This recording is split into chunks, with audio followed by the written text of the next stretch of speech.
صلاة المعاد سورة الحاقة تفسير ابن كثير. الحمد لله رب العالمين والصلاة والسلام على أشرف الأنبياء وسيد المرسلين سيدنا محمد وعلى آله وأصحابه أجمعين. اللهم صل على سيدنا محمد وعلى آل سيدنا محمد كما صليت على إبراهيم وعلى آل إبراهيم في العالمين إنك حميد مجيد. أعوذ بالله من الشيطان الرجيم. بسم الله الرحمن الرحيم. الحاقة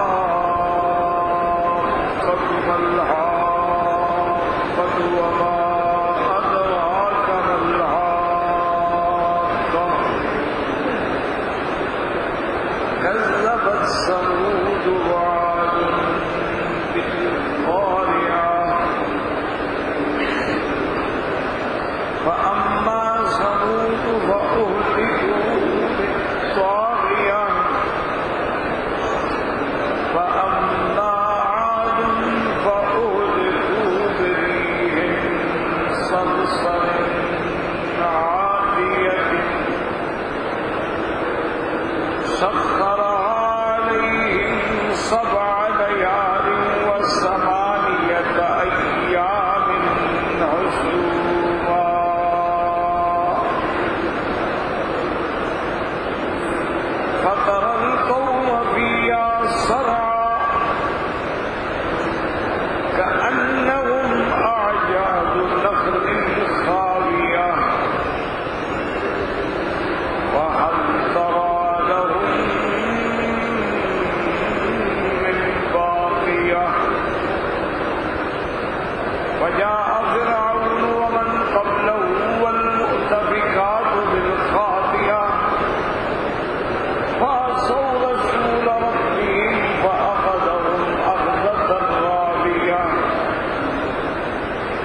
اسی لیے آپ ایمان کی شرطیں پڑھتے نا، آمنت باللہ وملائکتہ وکتبہ ورسلہ، سارے رسولوں پر ایمان۔ اسی طرح قرآن میں ہے کہ آمن الرسول بما انزل الیہ من ربہ والمؤمنون کل آمن باللہ وملائکتہ وکتبہ ورسلہ لا نفرق بین احد من رسلہ۔ ہم فرق نہیں کرتے کہ ایک پیغمبر پر ایمان لائے اور دوسرے پر ایمان نہ لائے، نہیں، ہمارا تمام انبیاء پر ایمان۔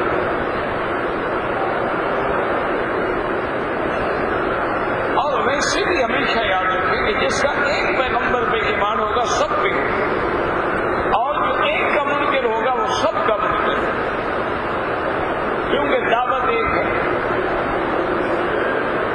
تو دوسرا مسئلہ ہے نبوت اور رسالت ہے، اور اسی میں یہ بھی سمجھ رہے ہیں کہ اللہ نے جتنے نبی بھیجے، جتنے رسول بھیجے ہیں، وہ انسان ہیں، وہ بشر ہیں، وہ سید البشر ہیں، وہ خیر البشر ہیں، وہ افضل البشر ہیں، لیکن ہیں بشر اور اولاد آدم۔ کوئی پیغمبر اللہ نے پوری مخلوق سے نہیں بھیجا، کوئی پیغمبر اللہ نے ناری مخلوق سے نہیں بھیجا۔ تمام رسول جو آئے ہیں انسانوں کی طرف، وہ خالص بشر ہیں، انسان ہیں، جنس انسان ہیں، اور اللہ نے ان کو ولد آدم میں بھیجا۔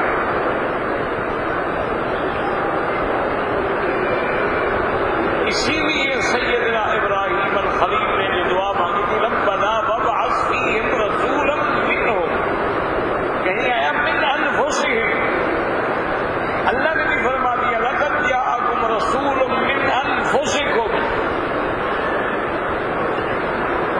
اللہ نے فرما دیا محبوب اعلان کر دو انما انا بشر مثلکم یوحی الی۔ اس لیے یاد رکھیں کہ نبی پر بھی ایمان، رسول پر بھی ایمان، لیکن یہ بھی ایمان ہو کہ وہ بشر ہیں۔ اگر ان کو جن سے نور سمجھتا ہے تو یہ کفر ہے، ایک چھوٹا موٹا گناہ نہیں ہے، آدمی کافر ہو جاتا ہے۔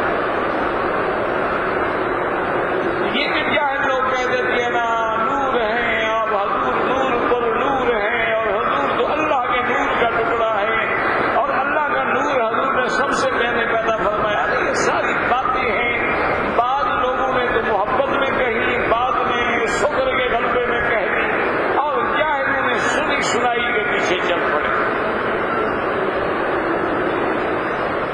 بھائی جب قرآن کہتا ہے وما ارسلنا قبلک الا رجالا نوحی الیہم، میرا مدنی آپ سے پہلے بھی جتنے پیغمبر ہم نے بھیجے سب انسان ہیں، مرد ہیں۔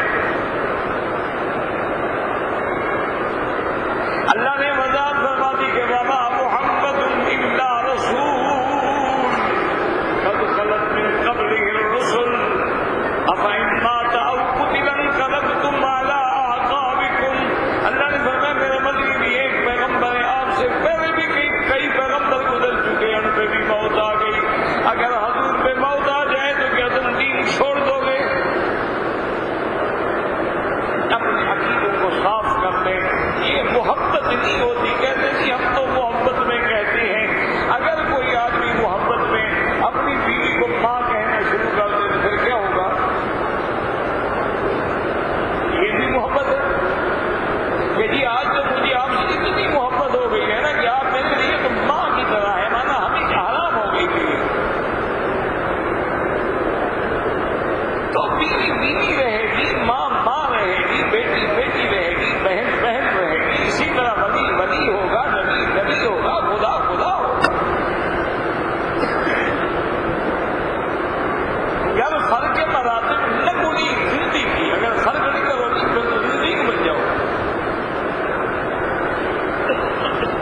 کوئی ایک آدھی قبر تو دکھلا دو نا برزخ والی.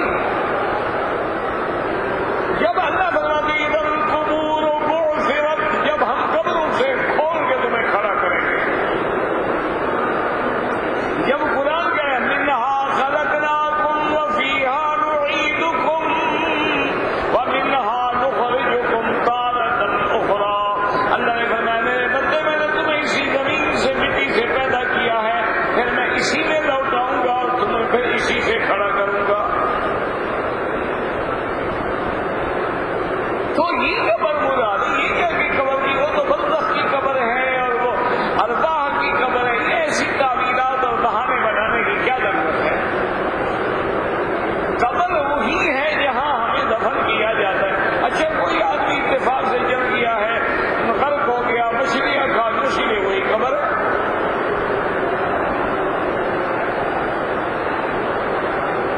باقی یہ کہنا کہ جی کیسے عذاب ہوتا ہے، تو ایک طرف ساری کائنات ہو اور ایک طرف صرف حضرت محمد مصطفیٰ ہو.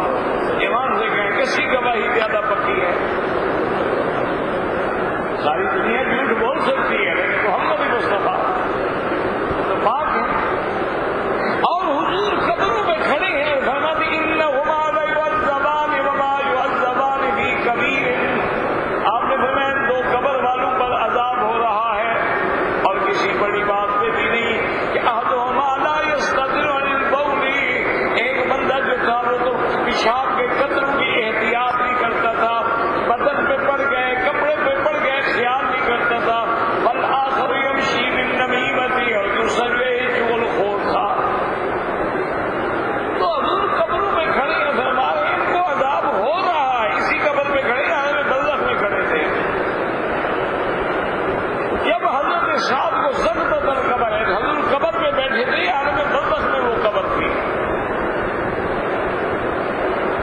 اس لیے ہمیشہ یاد رکھیں کہ موت بھی برحق ہے اور اس کے بعد قبر سے اٹھنا بھی برحق ہے. اور اتنی بڑی وضاحت کر دی میرے مدنی پاک نے تاکہ منکرین کو، مکذبین کو کوئی ٹھکانہ بھی نہ ملے. اور میں انا اول من ينشق عنه القبر، اور ایک روایت میں انا اول من يبعث، آپ نے فرمایا سب سے پہلے میں اپنے روضہ مبارک میں، اپنی قبر مبارک میں اٹھوں گا. تو مانا یہی قبر مبارک مراد ہے. اور یہ بھی فرمایا ہاکذا نبعث یوم القیامہ، اور ہم قیامت والے دن ایسے اٹھیں گے. عیسیٰ ابن مریم میرے ساتھ ہوں گے، حضرت ابو بکر میرے دائیں ہوں گے، حضرت عمر میرے بائیں ہوں گے. ثم آتی علی باب البقیع الغرقد، پھر ان کو لے کے میں جنت البقیع مدینے کے قبرستان پہ آؤں گا اور وہ بھی کھڑے ہو چکے ہوں گے. اور میں ثم انتظر لاہل مکہ، اس کے بعد میں مکے والوں کی انتظار کروں گا، پھر مکے والے بھی وہاں پہنچ جائیں گے. اور اس کے بعد فرمایا ثم اجعل اہل مکہ علی یمینی واہل المدینہ علی یساری، پھر مکے والوں کو میں داہنے ہاتھ پہ رکھوں گا، مدینے والوں کو میں بائیں ہاتھ پہ رکھوں گا. صحابہ نے پوچھا یا رسول اللہ اس کی وجہ کیا ہے؟ فرمایا مکے والے مہمان ہوں گے، ان کا اکرام کروں گا. ثم صوبوا من المحشر، پھر حضور نے فرمایا سب کو لے کے میں میدان محشر میں جاؤں گا. اور اسی لیے حضور فرماتے ہیں انا اول من یبعث، سب سے پہلے بھی میں اٹھوں گا. اور فرمایا انا خطیبہم اذا سکتوا، اور جب سارے پیغمبر چپ کھڑے ہوں گے تو بولنے والا بھی صرف محمد مصطفیٰ ہوگا. اور فرمایا انا اول الشافعین، سب سے پہلے شفاعت کرنے والا بھی میں ہوں گا. اور فرمایا انا اول مشفعین، اور سب سے پہلے بھی میری شفاعت منظور ہوگی. اور فرمایا انا اول من اقرأ باب الجنت، سب سے پہلے میں جنت کا دروازہ کھٹکھٹاؤں گا، مجھ سے پہلے کوئی جنت میں بھی داخل نہیں ہو سکتا. تو اس لیے ہمیشہ یاد رکھیں کہ قیامت بھی حق ہے اور جنت بھی حق ہے. یہ بڑے دنیا میں پھرتے ہیں، بعض معتزلہ کہتے ہیں نہ جنت ہے نہ جہنم ہے، لیکن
سیدہ فاطمہ الزہرا رضی اللہ تعالیٰ عنہا نے فراق رسول پاک میں جو مراثی لکھے ہیں، جو مرثیات لکھے ہیں، آدمی حیران ہو جاتا ہے۔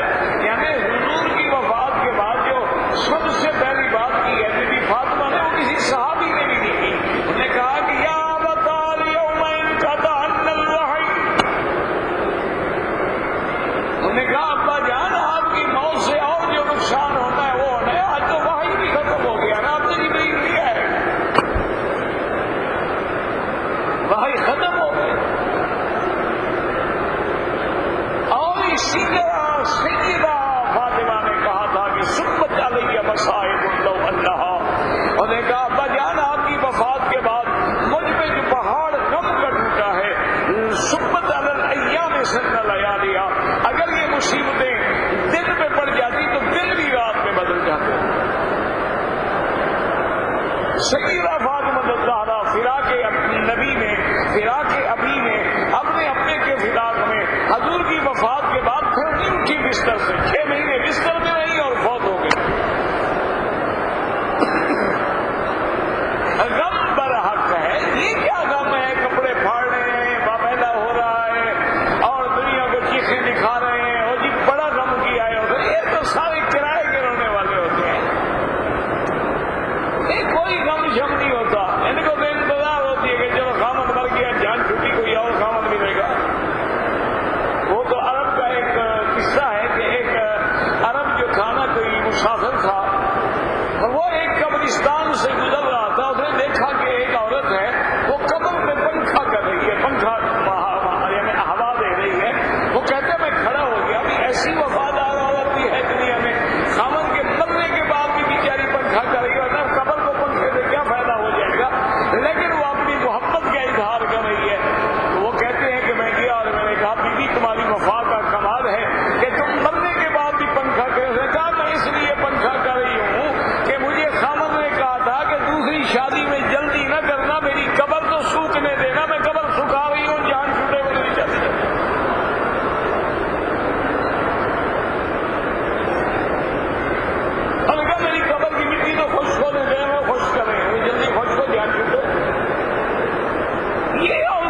وما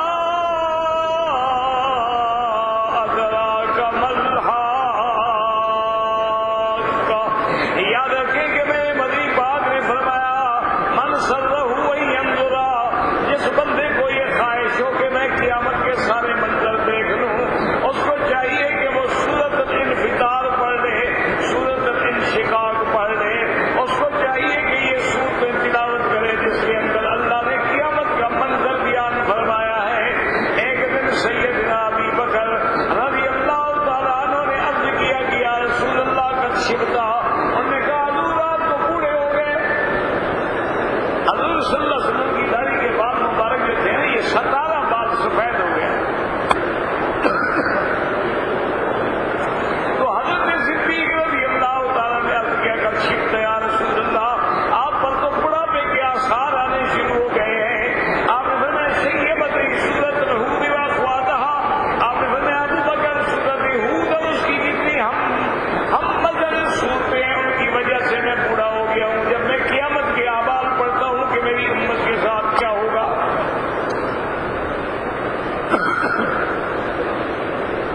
تو قیامت جو ہے یاد رکھو برحق ہے. اچھا اب آگے سمجھیں کہ قیامت کی تعیین جو ہے کہ قیامت کس وقت ہوگی، اللہ کے سوا کوئی نہیں جانتا. یہ تو موجود ہے کہ قیامت حق ہے، یہ بھی موجود ہے کہ جمعہ کا دن ہوگا، لیکن وہ کون سا جمعہ ہوگا، کون سا مہینہ ہوگا، کون سا سنہ ہوگا، اس کو اللہ کے سوا کوئی نہیں جانتا. یہ علم غیب ہے اور علم غیب بھی اس میں ہے جو اللہ نے کسی کو بتلایا ہی نہیں. اس لیے حضور پاک نے حدیث بڑی فرمایا خمس لا یعلمہن الا اللہ. 5 چیزیں ہیں جن کا علم اللہ کے سوا کسی کو نہیں. ان اللہ عندہ علم الساعہ، سب سے پہلے قیامت کی گھڑی کا علم اللہ کے سوا کسی کو نہیں. یسألونک عن الساعہ، اللہ کے نبی آپ سے پوچھتے ہیں کہ قیامت کب ہوگی. کہہ دو قل انما علمها عند اللہ، اس کا علم صرف اللہ کو ہے. اب سمجھ لیں کہ قیامت کا علم تو کسی کو نہیں، لیکن علامات قیامت، اس کو کہتے ہیں علامات، اشرات، امارات. عربی میں الفاظ آتے ہیں امارات، علامات، اشرات مانا نشانیاں. البتہ قیامت کی نشانیاں اللہ نے قرآن میں اور فرمان رسول میں بیان کی ہیں، اور وہ نشانیاں پھر 2 قسم کی ہیں، صغرا بھی ہیں اور کبرا بھی ہیں.